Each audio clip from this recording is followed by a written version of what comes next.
Well, welcome back, guys. Welcome back to another Dumpster Talk podcast. We're back. We made it through the cold. Probably haven't. We were saying we haven't recorded one probably close to a month and a half, Yep. 2 months. So Todd and I may be a little rusty, but just bear with us. Today we have a wonderful guest, Emily Hess. Thank you very much for coming. She just shared with us that she had hosted her own podcast before, so she's a professional to this. We'll take some notes over here. I Yeah. immediately regret sharing my hobby. Oh my. It's such a grandiose thing for like my sister and my best friend at the time and I like Yeah. talking about horror movies and eating Twinkies. That Yeah. is awesome. But yeah, thank you so much for having me. This is for sure the coolest podcast setup I've ever seen.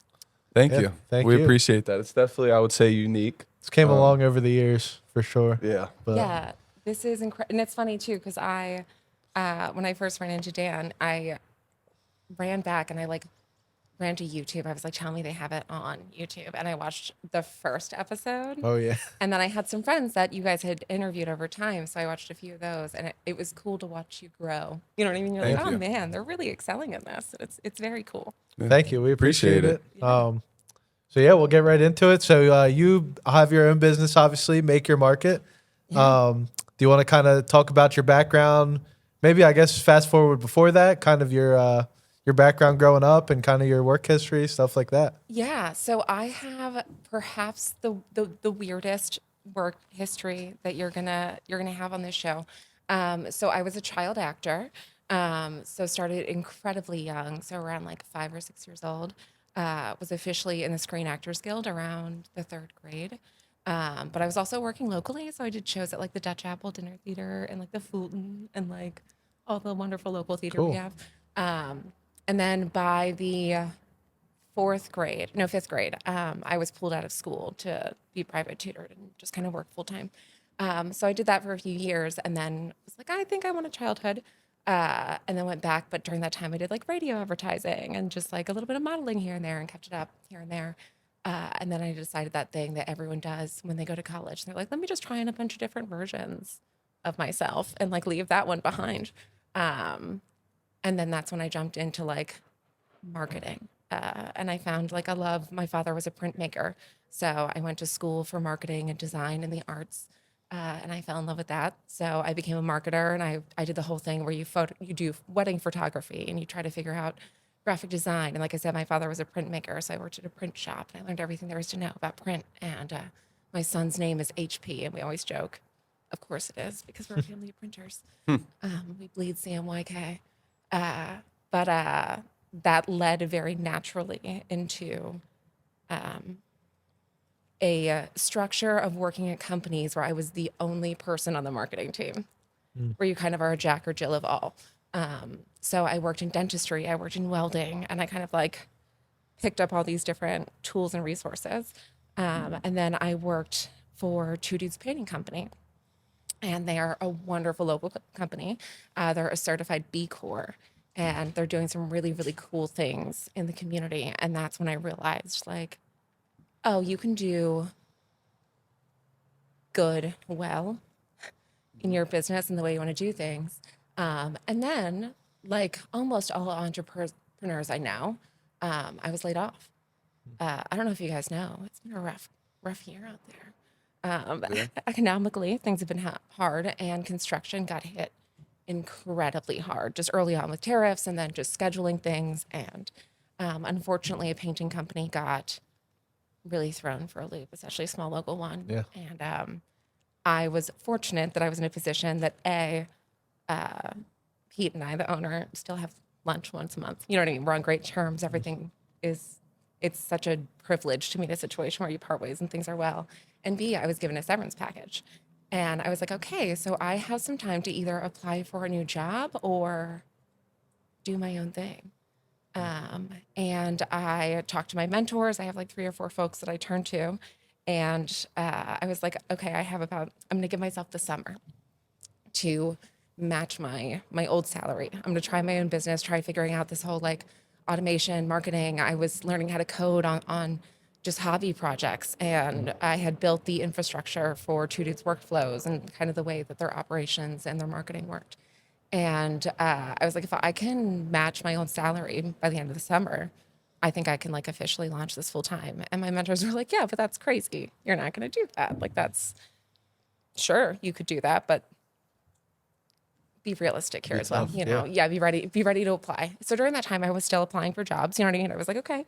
And then it was 2 days before I hit that mark. I signed a contract that I was like officially matching. And I was like, okay, I can take all the energy that I was putting into applying for jobs and building my safety net and go all in. Yeah. And I did. And that was like 7 months ago. And Congrats. things are, thank you. That's awesome. Things are good and exciting. And I'm in a position where I can serve my community and like do my own thing. And it's great. That's awesome. I like the That's really name of great. it. Make it your market. Thank you. Thank you. That was a cool name. For the people that don't know what that is, what kind of does your business entail and offer to your customers? Yeah, so tragically, it's a pun. So Make Your Market is a marketing IT company. So specifically, I work with software integration where it's like CRMs. So I'm a certified HubSpot developer. I can develop custom apps for HubSpot to make it work for your team. I specialize in, and I always feel like I'm like, this might date me, but Billy Mays, the old like, oh God, I'm so old. Okay, it's okay.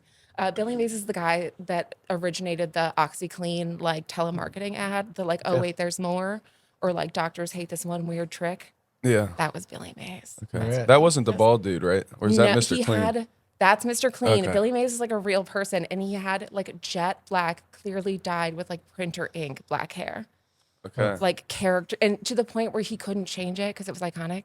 Yeah. Yeah. But he always had those catchphrases of like, but wait, there's more, and like everyone hates this one weird trick, and I hate this. I feel like Billy Mays in this moment always. But I specialize in I only pay for the like $9 a month version of HubSpot, but I'm a developer, so I just custom code it to perform like the $700 a month version. So I'll consult with companies and just be like, hey, we'll set up a plan where I set that up for you, and then you just wean me off, and then you're left paying the $9 a month. Or I have like very creative, fun things where I have like a tattoo artist that was like, how do I stay sterile and respond to text messages? So I installed 6 different NFC chips into her workstation that she can slide her phone with her elbow towards those different chips, and then it like enacts different workflows that would like text someone back or send them her booking link or catalog a photo or anything like that. So Wow. That's very high tech. it's so much fun. It feels like witchcraft. It really is like magic. It's so cool. That's way above our level. What is HubSpot awesome. exactly? If people who haven't heard, I've never heard of it. I appreciate you grounding me. HubSpot is the boring side of marketing. So like marketing, everyone thinks like graphic design, photography, all the stuff that I like spent my life like Rolodexing. And then there was a moment where I was like, oh, I think I'm actually really good at the data side of things. Like I think I'm actually really good at the like software and mapping things over time and like indexing. And HubSpot is the largest software, arguably. Salesforce is the other big one, that manages your customers, your deals, your contracts. It's a CRM software. Is it like Pipedrive kind of? It is just like Okay. Pipedrive, exactly. And even one of my clients is what I do is just mirror everything that they have in Pipedrive into HubSpot because it's just easier. But like they have so much in Pipedrive, they don't want to leave it, and I respect that. So Yeah. we're just mirroring it in, and it is exactly the same thing. Yeah. Awesome. Perfect. Nice. What would you say was the hardest part of you shared a little bit of it, but the hardest part of starting your own business, like making that decision? I know it's not an easy one. I very clearly have ADHD, and that manifests in a few ways. A was just setting real, like, tangible, smart, clear goals for myself and like sticking to them and putting them on the calendar. But the other one for me was really honing in on what I should offer. My sister and I always have this shorthand that is, Jesus wasn't known for carpentry. So the idea is you might be good at like a lot of things. You probably are, but you're probably really excellent at one thing. And like he's kind of known for the miracles stuff. and like not for nothing, that's what he put his energy into. And maybe we should put our energy into our miracle and like the stuff that we are good at. And I remember talking to my sister when I was first putting things together, and I was like, yeah, I'll do photo shoots and I'll do brand consultations and I'll do color analysis and yada, yada, yada. And she's like, because Jesus' carpentry really, really went big. And it's that same idea where it's like, oh, shoot, I need to pick. Yeah. And that's the constant struggle because I feel like I am fueled by the next thing when success is found in perfecting the thing. Yeah. And that's been a exercise in self-control that is new to me when it comes to learning the new thing. That's awesome. Well, it sounds like you're finishing up on year 1 almost, right? Yeah. Probably we're getting by there. summer. Yeah. Do you have any huge goals for maybe the next year or so that you would personally like to see? Some are more tangible than others. So I do have just like SMART goals. I have like a continual match of like 20% growth. I want a certain level of partnerships, and I have an idea of what I want that to look like. I have content that I want to get out and that I have planned. I have a number of speaking engagements that I'd like to book. But I think that in like a very like dream board vision kind of way, I think that I'm very much, especially in the landscape of right now, cognizant of I want my mark of this business, no pun intended, to be that I did good for the community around me. So like if I fail, that's okay as long as I helped those around me on the way out. And I don't think I will, you know what I mean? Fortunately, I think that I'll succeed and I'll bring those around me up with me. And I think that that's great. But like, I think that it's important that one of my goals is to elevate my community above all else, especially in these times. Yeah. No, that's awesome. That is a good thing to strive for sure. Thank you. Well, I guess so. As you said, you've been in different roles and got to market for a bunch of different industries. What would you say is kind of what's maybe the biggest thing you've learned about marketing that's kind of unique amongst all, and you still reigns true today, I guess? Just from the like client interaction side, is that the majority of people, when they come to the idea of marketing, the first thing that they need is to just really articulate what they want. So often I'll have someone come to me and they're like, "Hey, can you do an email campaign?" And I'm like, "Yeah, great. What do you want to sell? What do you want to have the landing page be? Are you just trying to get viewership? Are you trying to get acquisition? How many? Let's define those goals." And people are like, "Huh, I don't know." And I'm like, "Okay, well then how am I going to succeed?" Yeah. And I think that that's always a question of like, okay, just continually making them ask like, how are we going to succeed here? I think is a question I always come back to. Nice. And what do you think? Is there a common thing you think people do, or you help people do that is kind of it seems to work a lot, or like we've always, I guess, when we started working here, there really wasn't much for marketing here at all. Yeah. And Dan, he dreamt up a lot of what our marketing is today, and he always just talks about how he feels like the best part of ours is that it's authentic. So that's what we Absolutely. kind of try to do every day. Yep. I don't know if there's anything else kind of like that Yeah, I was that you gonna realize works, or 100% authentic storytelling, authenticity in your brand. I always tell people that my job is like who I am. I am a person that I love things to the point of invention. For my husband's birthday this year, I made him an app that categorizes his action figures. I'm not like a things person. I'm an inventions. I want to find ways to make your life easier. And I do that for my clients. I look at their whole thing and I try to like reduce it down, and I try to make it like, I don't know. I try to make it magic in the way that it flows and the way that it makes it easier. Do you mind repeating the question again?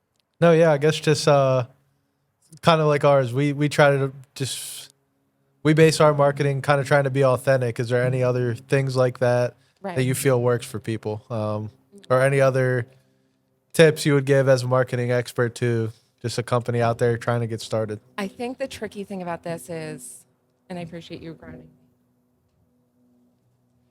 My advice is going to be as a person who is like, I'm a solo operations. It's me and 6 robots. And So I get to fully own my personal brand as my company brand. So the reason that I have been successful in the amount of time I've been in is 100% because of networking. It is a who you know game. And granted, I'm good at what I do. I love what I do. I got to pick it. Why wouldn't I Not pick too the many thing I'm really good people at? get to pick it. Right. You know what I mean? And that's like what an easy sales pitch is. Like I got to do anything I want and I picked the very thing that I'm best at in the world.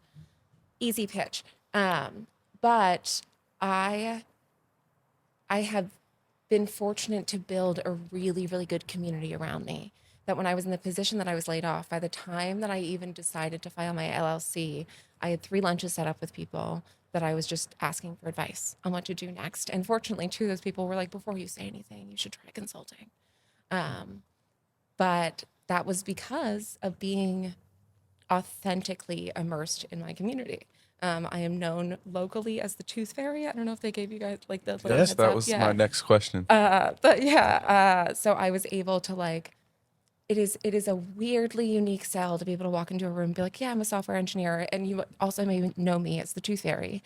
Tell me that that doesn't warrant a follow up in those conversations. You know what I mean? And Good icebreaker. it is such a good icebreaker, and it also is the way that I've been introducing myself for years.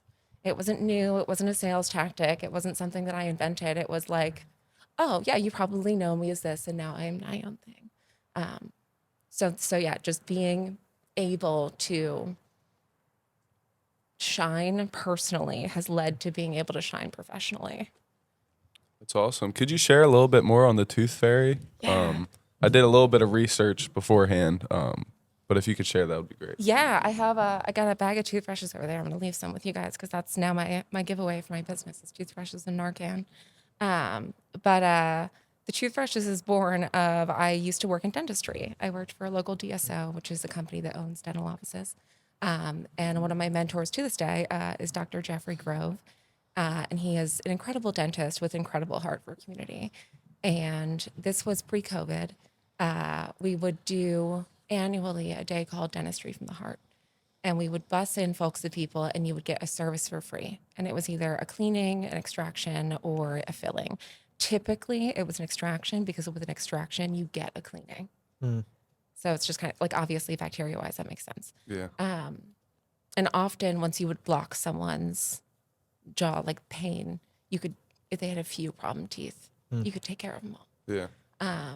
So it was physically very demanding day, big day. But a part of my job as being the marketing manager there was tracking the statistics over time of the efficacy of this campaign.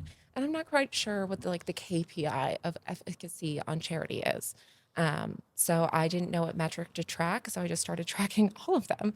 So I was tracking like news outlets that would show up, or patients that would mentor in it, or I would do press releases and get circulation. And finally, I was like, these are all the dumb and wrong statistics to follow. I should be asking the people that we help how it's affecting their lives. Yeah. That makes so much more sense. So I started reaching out. There was a specific shelter that we were working with. They had like 3 buses. It was our largest population that would come in.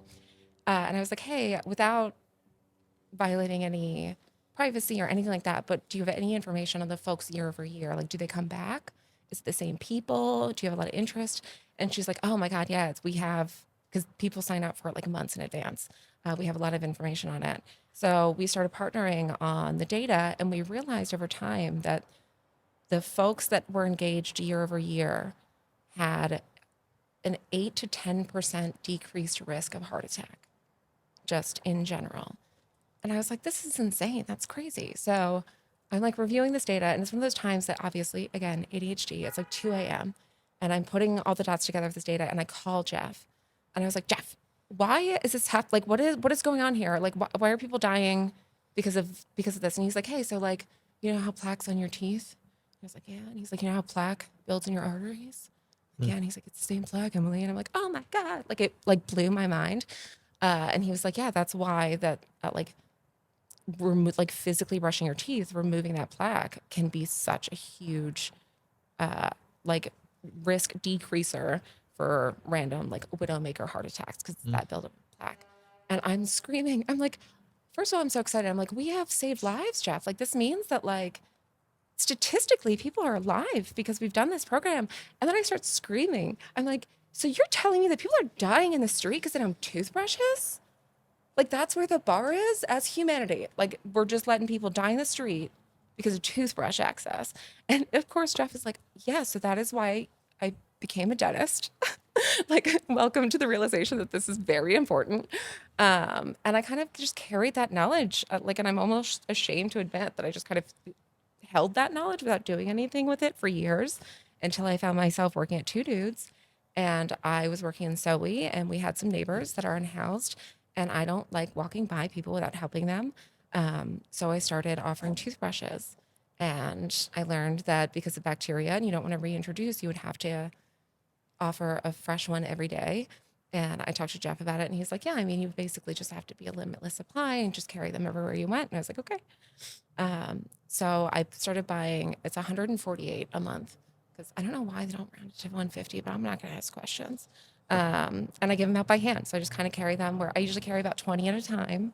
I carry them wherever I go. I have some folks that I hand like a handful to, and I'm like, "Hey, I know that you go back to somewhere where you have friends that aren't comfortable meeting me, and that's cool. Take as many as you want."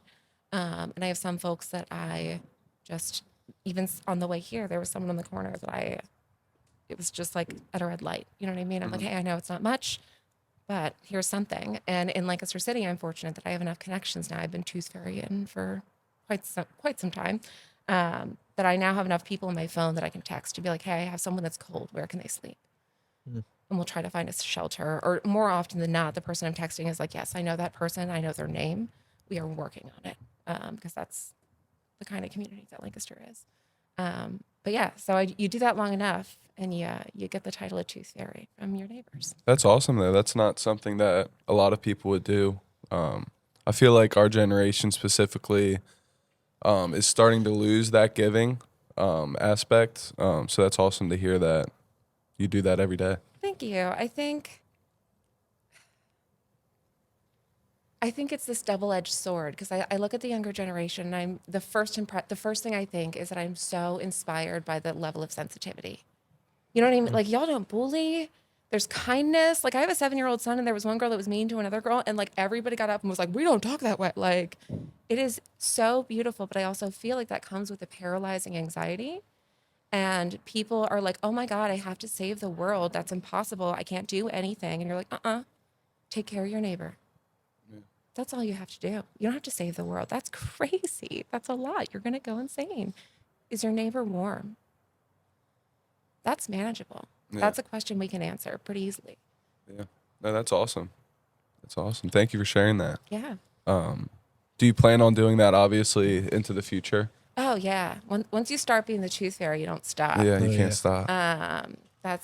It's a joy. And I also feel too that like there's times where I don't have them. Like there's an event that I'll like give a ton out. And if I run into a neighbor, like I feel so crushed that I can't. Yeah. And it's funny too, because there's enough folks that I see regularly that they're like, "Hey, do you have," like, they'll ask me, and I'm like, "Oh my gosh, I'm so sorry. Like, I'll be here tomorrow," or I'll like run to my car. But yeah, it's a joy to do it, and I think it's a privilege that as long as I physically can, that I'll partake in. That's awesome. Thank you for sharing that. That's really good. If we can, you kind of talked about the mentors that you've had. Yeah. Can you share like a specific? I know you talked a little bit about Dr. Jeffrey. Yeah, Jeffrey Grove. Is there any other leader that kind of or mentor that kind of pushed you out of Peter your Barber. comfort zone? Yeah. Easily Peter Barber is my go-to for that. He's the president and founder of Two Dudes Painting Company. And while I was working at Two Dudes, I was the marketing director there for 3 years. And I did not know this when I interviewed. My office or my desk was in his office, like 6 feet in front of his desk. And like he always stands, and it was literally like he was like looming behind me, and I was terrified. I was like, "Oh my God, I never would have taken this job." It's absolutely the most terrifying thing. And then I learned immediately, A, he's so nice and like it's not a big deal. B, he was never around. You know what I mean? Yeah. Essentially, he was always on the road. And C, that man couldn't see anything without glasses, and he would never wear them. So it's not like he was looking at what I was Yeah. doing. But immediately, he became a mentor to me because I felt very comfortable just in asking those questions. And he has a degree in teaching, and I think he took very naturally to that. Like, "Oh, you're questioning. I'm so happy to share my knowledge." And I also met him at a point where I was not doing well. And I have struggled with anorexia my entire life. And I was at a point where it was at a really, really bad point. And he was the first person kind of to broach the subject with me in a way that didn't scare me.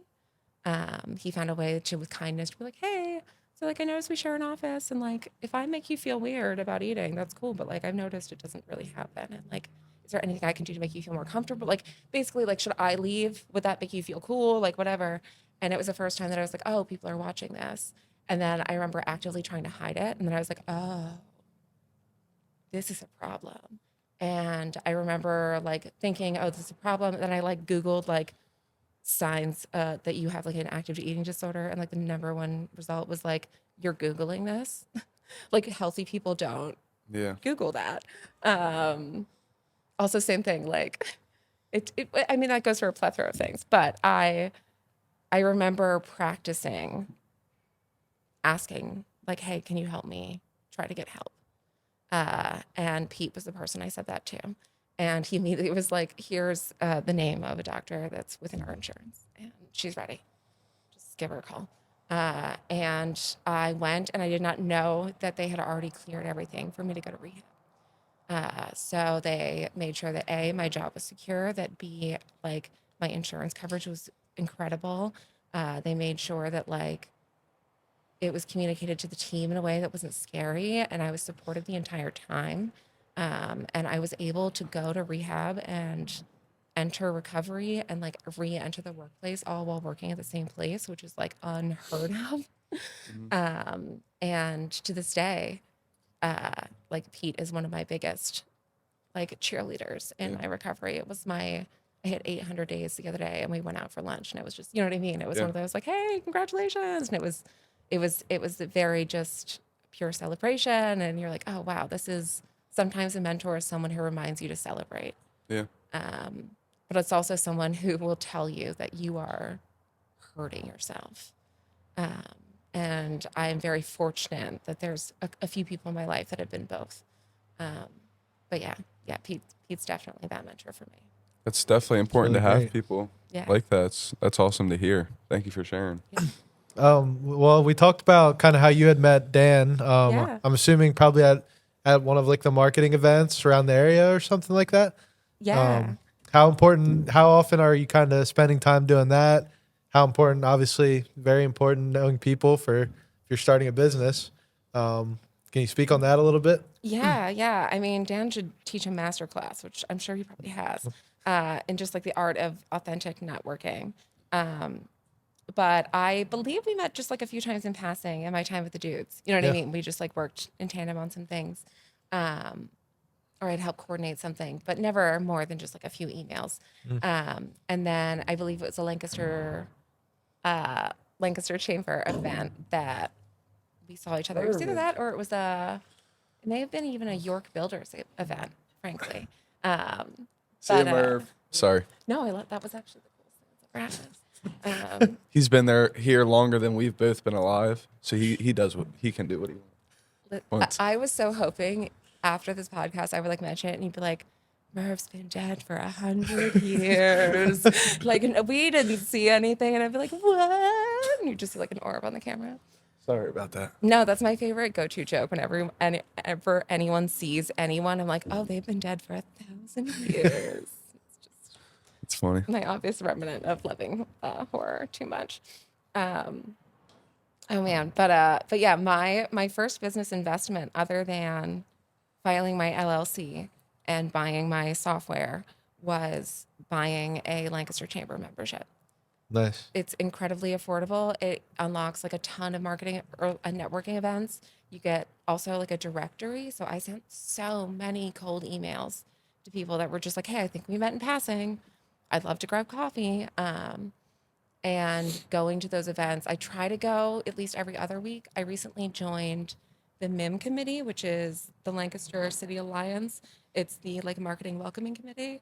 So on Friday, I'll actually be hosting my first ribbon cutting. There you Awesome. go. I'm so excited to be at the Nice. pickle company. It's so much fun, and I love a good pickle too. I'm such like a savory girly, Yeah. so I'm so excited. but yeah, that is a huge part of success, and it's also like a huge part of when people talk about like working in the business versus working on the business. Uh, Half of working on the business for me is networking. Yeah. Um, but it's great. I love it. I really do. It's awesome. Good. Sure. Thank you for sharing that. What would you say is your favorite part of your job? Um, Like, what brings you the most joy when you Good wake up in golly, the Miss morning? Molly. I think the ability, I mean, this is going to sound so cliche, but I'm a mom. And like, it's so, so important to me that that is able to be the center of my day every day. I get my son on the bus. I get him off the bus as often as I can. I'm home at some point with him almost every day. You know what I mean? Like I have an incredible supportive partner, so we do a lot of just like, hey, I got this tonight, you got this tomorrow. But like the flexibility and setting a model for him of like, not only can you bet on yourself and win, but like women can like own businesses and be like efficient business leaders, especially in like technology. Like seeing an example of a woman in STEM, I think is important for him. Um, but I also love my ability to serve my community. I have it very specifically, like in my business architecture, and even build into some of my clients' contracts that a percentage of the time or profit or work on their account goes back into the community that they're in. So I work with a lot of local fire companies as a part of my contract, or I will volunteer on certain boards, or I will do work with certain shelters, or I will come in and offer Narcan training to their team, and create that relationship with them for a provider for Narcan. So the ability to do good with my work, I think, is a real joy. That's awesome. Thank you for sharing that. This one's kind of similar before our wrap up question we always ask. What's a fun fact about yourself outside of work that people who you work with every day professionally might not know or might catch them off guard? I can solve a Rubik's Cube in 3 minutes. Wow. 3 minutes. Yeah, roughly 3 minutes. That's impressive. Yeah, Did you teach yourself that or? I did, but I always wanted to learn how to do it. And I have lupus, so I have bad joints, like, really bad arthritis in my hands. So my doctor's always telling me to get like fidget toys. So I bought one and I didn't know how to solve it. I never expected myself to. And then I read that Justin Bieber can solve one in like a minute. And I was like, oh, I think you could do it if then. he can do it, I can do it. Like, Yeah. that's crazy. And then sure enough, I watched a YouTube video. It's pretty easy. There's just like Yeah. directions. Yeah. Yeah. So I love that. I'm like, this is my flex. And I'm like, it's absolutely like, That is a not skill flex though, at all. because I think I had a class back when I went to Columbia that taught you how to do it, and I Yeah. still can't do it. Oh man. Yeah. So that is a skill. It's the choice. I gotta tell you, I have a 12-year-old teach you on YouTube. It's life changing. Okay. It really go. is. It was like some 12-year-old girl that was like, it's easy. And I was like, all right, Shannon, let's go. Go Yeah. for it. No, that's awesome. That's funny. That's cool. You want to give the grand finale question? Oh, I love this. This Yeah, has been the let's- same question, I think, for all 99 of our Ooh. episodes. Yeah. I guess we can get into that unless there's anything else you'd like to kind of promote about your business or anything else you'd want to Oh my gosh. put out there. Anything you have questions for Todd or I? I want to know. We started this before we opened about like I had the joy of watching some of your earlier episodes and like watching your recent ones. What are you most proud of and like what you've done through the podcast? It can be like who you interviewed or like I don't know, a connection you made, something like that. But you've done a lot. Yeah, I think for myself, my answer would just be just kind of how I've grown personally since starting it. Even still nowadays, sometimes I might not want to get like in front of the camera, do kind of like you said, working in the business. It's easier sometimes to just do like the manual labor we're doing every day. But I feel a lot more comfortable like talking to you here face to face than I did on episode 1. So yeah. that's my biggest thing I've learned. And just met so many great people along the way. Got to hear a lot of great advice. So Yeah, I would That would say be probably the same thing. This is something when we started, we were 19, we would never do.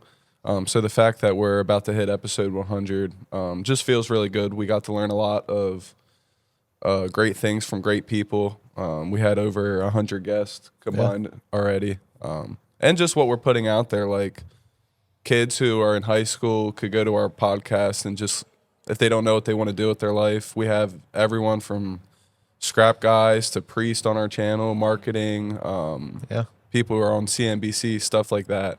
So it's just a wide range of stuff that we've done that feels good. It's really a testament to Mike and Dan for really pushing us. They really threw us into the fire, and this is kind of what has came from it. So it's a good feeling.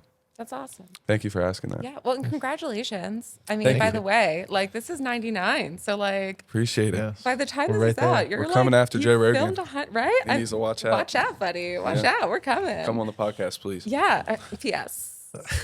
Good call. But yeah, this is exciting. I appreciate it. I also do apologize for like I insisted to Dan that we record when it's cold. He's like, you don't want to record on the podcast when it's freezing, and I was like, no, I work with the unhoused. I think it's actually really poignant and very important that we're kind of uncomfortable and in the cold while we're talking about it. So I appreciate It is something you guys. just like just the homeless out there. It is. I've been thinking about it this past week of just how cold it was. Like Code blue. yeah, you don't even want to like run out to your car to grab something because you're so cold. So then you think about like some people don't even have the house to go back into. No, and It's crazy. and you're in a place where you're already hungry. Yeah. You know, and that's the one thing that I was, as someone in recovery, like I learned so much about how the body uses energy and how we need so much to keep your body warm. And I'm like, oh my gosh, to be in that situation already is really hard. So it's definitely something try to keep in your mind, I guess, every day. Yeah, volunteer at your local shelters. Do what you can. But yeah, like Todd was saying, our last question we kind of asked everyone. Todd and I are about 5 years into out of high school, into kind of our early career. What would you give someone? Or sorry, I butchered the question. Yeah. What advice do you wish someone gave you at this stage in your career that would kind of help you? It's gonna sound cliche, and I apologize for that. Your hobbies should be your job, and explore that might look different than you think. I have a friend that's just really, really, really good at, he builds like Steam computers, like custom machines. Yeah. But what he does for a living is he literally helps the Amish with IT on like a one-to-one basis because he just like builds really unique one-off custom things. So like, yes, would you say like, oh, he's going to be like a Steam computer builder? Is that what it looks like now? My hobby is knitting and crocheting. I love, like, there's something so calming to me about like the binary of knits and pearls. And if you know anything about the history of engineering or STEM, there's two main founders, and they are both women who were knitters and crocheters. Ada Lovelace was the founder of like modern code, and she based it on the pearls and knits of knitting. And like later, there would be like Hedy Lamarr, who would base a lot of Bluetooth technology on the way that garments are created.